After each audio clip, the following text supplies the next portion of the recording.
everybody, Daniel Mosnet here with Cowboy Charcoal, and we are cooking up a turkey one for you today. We've got a great recipe here for you. We've got the main show. This is the big show right here. This is the center plate. This is what you have to make sure you get right for your Thanksgiving table, for your holiday table, where you're doing this for Christmas or a holiday party with friends and family, or just for dinner tonight. So we've got some great ways that we can make this a fantastic, easy process for you.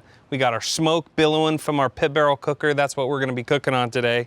But the most important thing to start with when you're cooking your bird is to crack a beer. And my official beer of turkey cooking is a longboard lager. I don't know how it became a tradition, but a longboard for me and a turkey, they kind of go hand in hand. So let's talk about our bird. So I brined my bird, especially when I'm gonna put it in a pit barrel. And one of the reasons I like to brine the bird before it goes in the pit barrel is because there's a lot of air that circulates around the turkey when it's cooking in the pit barrel. So I wanna make sure that I have enough liquid inside the bird. So what does brining do? So a little science lesson, and I'm not a scientist, but what brining does is the salty solution inside the brine actually replaces the liquid that's in the turkey with the salt and water that you're brining it in. So when you're brining at least 4 hours up to overnight, we're also gonna inject the bird with a little bit of butter and some Tonys here, kind of like that Cajun style. So when you're injecting the bird, you don't need to brine it as long. When you're not injecting the bird, you can brine it up to overnight. So injected bird, 4-hour brine. Non-injected bird, you can brine overnight. That's kind of the good rule of thumb. And if you don't want to brine it, don't brine it. That's fine. You'll have a juicier bird that way. Second thing, we are gonna hang our turkey. So we're just going to take our hanger, put it up through, bring it over, and hang the bird. That's it. So there's a few other styles of doing it. You can just put it like this. You can put it in the oven. You could put it like this on your offset smoker and smoke it. You want to just follow your temperature directions when you're cooking based on how big your turkey is. That's a key. So let's get started with this one. The most important thing once you've brined your bird is take it out of your brining liquid. We used Spiceology Turkey Brine. You can buy this, it's already done for you, or you can see inside. This is really good stuff. You've got your juniper berries, you've got dried rosemary, you've got your salt in there and some other spices, oregano, things like that. Brown sugar, right? That's an important one. When I make my turkey brine at home, I use all of those ingredients, but then I kind of get a little bit crazy. I throw some whiskey in there, I throw some oranges in there, I throw some apples in there. I like to get some of that fruit flavor in there. I typically let it go overnight. But when you're done with your brine, and there's a lot of great recipes out there, you can look at Cowboy Charcoal for recipes, you can look at Girl Carnivore for recipes, you can look at Girls Can Grill for recipes, Derek Wolf, Over the Fire Cooking, a lot of great recipes for brines and turkeys out there, so I'm not gonna spend too much time. But one of the most important things here is you wanna make sure that your turkey, before you start cooking it, is really dry, okay? Dry it all the way, inside and out, because what that will help is it'll help to get a nice crispy skin. And everybody wants a crispy skin when they're eating turkey. They want to kind of have that crunchy bite to get through the skin, and then they want that soft, moist meat inside. And so that's what this will help to do, okay?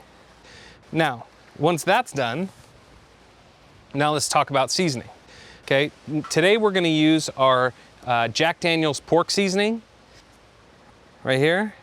And Tony's we're gonna use inside of our injection. So let's work on our injection.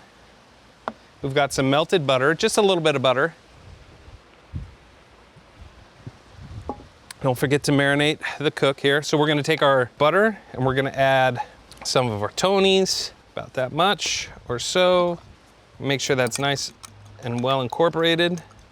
And it's kind of a balance here with your butter. You don't want your butter to be hot because you don't want it to start to cook the meat when you inject it, but it's got to be warm enough so it still liquefies.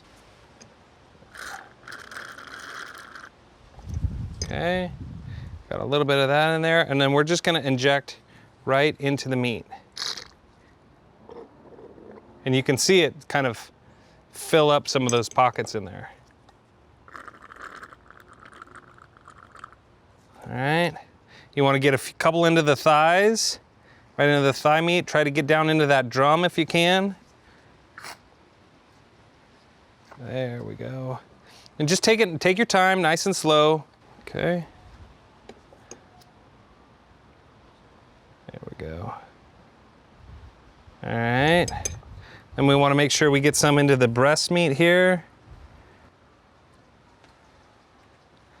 Some into the other side. The more flavor you can inject into the bird, the better this thing is going to taste. Okay. There we go. Do a couple more. Now, there are so many different injections that you can use.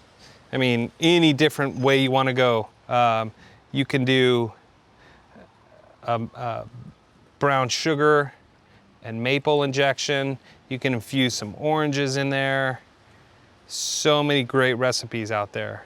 Any spices. I like to add the spices that I'm going to use on the outside of the bird, because it helps bring that flavor all the way through, and just kind of massage some of that around there. So we're gonna add one more, probably put it close to the wing here. I really like the wings. The wings and the drums, those are my favorites. There we go. And that is injected. Okay, so now that that's injected, you got a little bit of extra. We don't wanna waste, don't waste. So just add that. And this will help to kind of add as a binding agent for us, because we still have to season all over the bird. All right, we got to season the bird all over. Now I'm going to season with Jack Daniel's. I like to start with a red rub on the outside. So we've got a red rub going down on the outside. All right, that's my first base coat. And this is a paprika base. We've got some brown sugar in there as well. Okay, then I like to come back with a little salt and pepper on the top of that. And then we're gonna add a little bit more flavor. Not too much salt, because you've got a lot of salt in the brine and in the injection. And then we're gonna add a little bit of our turkey rub. And this is a turkey rub that we picked up from Spiceology as well. And you want to just pat all of that in there. Some of it will roll off, that's no big deal. You want to make sure you get all over, especially the inside, okay? Really season the inside cavity. Okay, and we're going to flip it over. Add our Jack Daniel's to the front. Make sure you get inside the wings. Stretch them out there.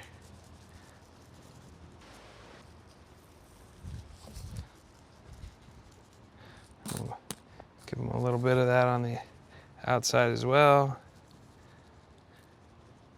Now, any type of seasoning that you like, do it to taste.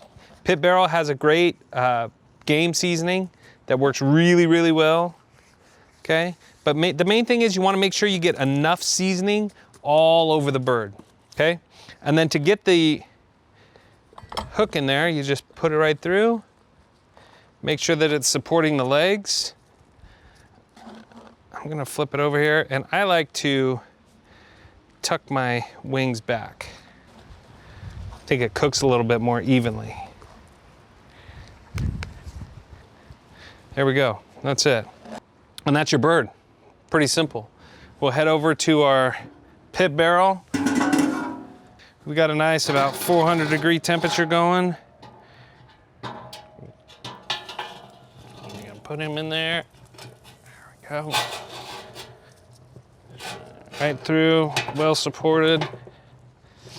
Okay, I like to leave the back towards the hottest part of the fire, and I bring the breast meat towards the wall. Now you're gonna get that good convection going all the way around, but I think that that cooks it a little bit more evenly. Since the back is closer, there's a little bit more meat on the breast end that has a little bit more of that circulation. That's it, we're gonna cover this up. We're gonna let this one cook for about 3.5 to 4 hours, and we'll show you what it looks like when it's done.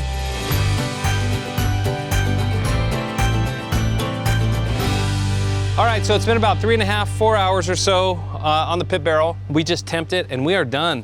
Our turkey is ready. All right, so let's pull this guy out. Oh, look at that. It smells so good. And that brine, you can see all the moisture that's in there since we brined it. I mean, we're just poking on it barely and we're getting juices that come out. So it looks fantastic. So let's go ahead and turn this on its back. And we'll pull the hanger straight out. So you can take this bird and you can serve it just like this on your holiday table, or you can cut it down, and let's show you how to do that. So one of the most important things when you're cutting is, what do you have to have? You have to have a sharp knife. The most dangerous knife in the kitchen is what? A dull knife, because you're pushing a little bit harder and that's when you cut yourself. So make sure you sharpen your knife. Go to Knife Aid, go to your local butcher shop, get yourself one of those little sharpeners, whatever you have to do, but sharpen your knives.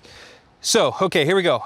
First step that I like to do is I like to take the thigh and leg off, okay?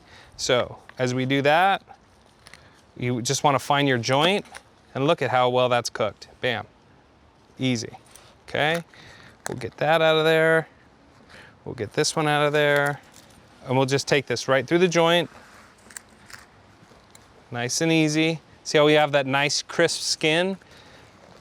We can go through and just find your joints. That's what we just did with the wing. You just take that wing right off. Now you can serve the wing like this. My grandfather used to eat this all the time. He loved it. I prefer to cut it because there's typically a couple of people that like the wings. So you find your joint. You just go right through. You've got another couple pieces there. This actually acts as a little drumette. And then you just kind of keep pulling down. We've got to take our thigh off. There we go. You got to just keep looking and follow the joint. Once you find the joint, it's very easy to cut. Got another thigh right there. We'll take this wing off. I like to do all my pieces first before I get to the breast meat. And really, honestly, the breast meat is actually the easiest part to do. We're gonna show you how to take that whole lobe right off, okay? And if you cook it well, it's hot. It still is hot. But if you cook it well, it'll just come right apart.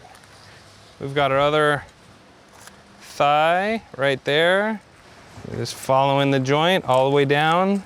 And there's our other piece. Now, if you have a lot of people coming over, you can take all of this meat off. There's your bone through the thigh. That's where you get a lot of that dark meat. You can take all of this off and slice it. We'll show you how to do that in a second.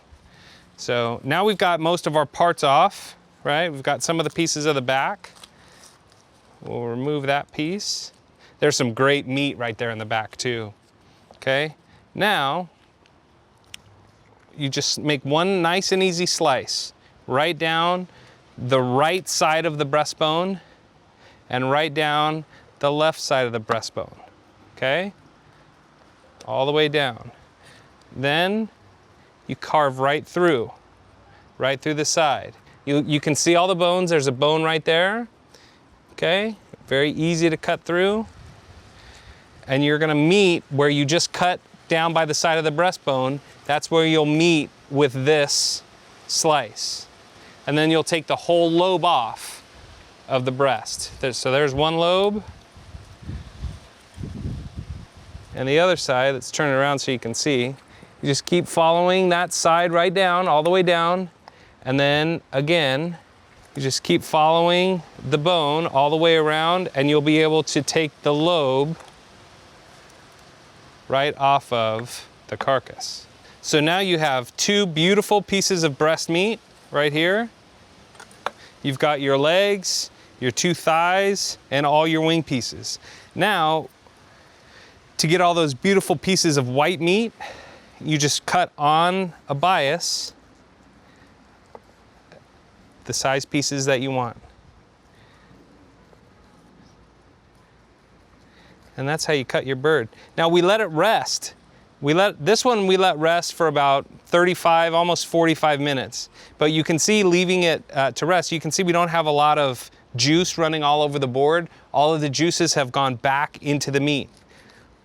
And there's no bones. We have a nice selection of white meat to choose from there. We'll do one more.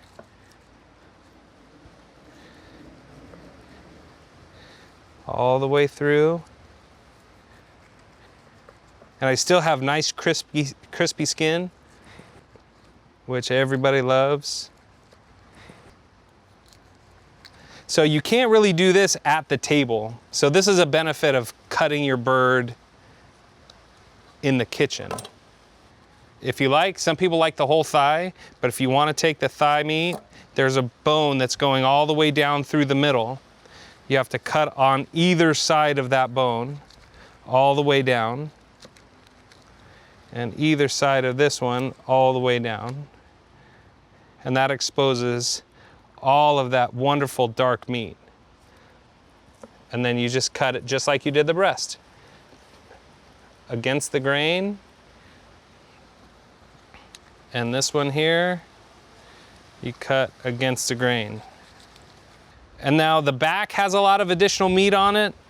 There's a couple lobes back there that are kind of the best part. They're the oysters of the turkey. You want to find those lobes. You can find them with your thumb. Those are things that you eat while you're standing there cutting the bird. You don't let your friends and family get those. So there you have a well-sliced holiday turkey for your dinner table. You've got all your breast meat, your dark meat, wings, legs. For this recipe and all of the delicious sides, bread pudding, all the great recipes that we have, we've got a great prime rib. Go to cowboycharcoal.com. Check out our Cowboy Pitmasters Facebook group for all kinds of great content. Have a very safe, happy, and healthy holiday season. I'm Daniel Mosnet with Cowboy Charcoal. Happy holidays.